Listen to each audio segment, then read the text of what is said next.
जी नाज़रीन, हाज़िर आहियूं नेशनल ऑनलाइन न्यूज़ अलर्ट सां। नौशर फिरोज़ खान ज़मीन हसन लुंड जी रिपोर्ट ॾींदा त ठारो शाह वासी औरतुनि सवेरा हुजण, तनवीर हुजण, सितारा ऐं ॿियनि ॻोठ जे बासर वॾेरे जे ज़ुल्म ख़िलाफ़ एहतजाज कंदे दायो आहे त 7 महीना अॻु नाठी अली खान हुजण दिलि जे दौरे में फौत थी वियो, जंहिंखे ज़हर ॾेई क़तल करण जो कूड़ो इल्ज़ाम मुंहिंजे 3 पुटनि ते लॻायो वियो। अदालत जे हुकुम ते अली खान जे क़बर कुशाई कराए ॿीहर पोस्टमार्टम करायो वियो, जंहिंजी रिपोर्ट अचण बैदि बि ॻोठ जे वॾेरे ऐं ॿियनि ज़बरदस्ती जिरगो करे असां मथां 20 लख दंड विझी ॻोठ मां नेकाली ॾेई छॾी। हुननि इल्ज़ाम हयो त बासर वॾेरो असांजा बाग़ कटराए ज़मीन ते कब्ज़ो करे वेठो आहे।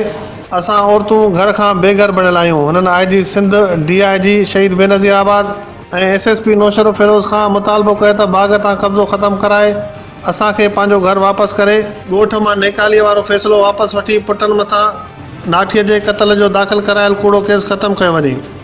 मुंहिंजी अपील आहे वस वारनि खे त हिन ते नोटिस वठनि, जरगो करे 20 लख दंड रखियईं, 14 लख वठी वियो आहे।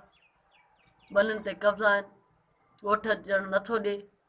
मुंहिंजा बचा घर खां बेघर आहिनि। अगरि नोटिस नथा वठो त मां SSP नौशर फिरोज़ जे ऑफिस जे अॻियां मां पंहिंजी धीउ सितारा अली वार सके ऐं मां पंहिंजो पाण खे घासलेट हारे बाहि ॾींदमि।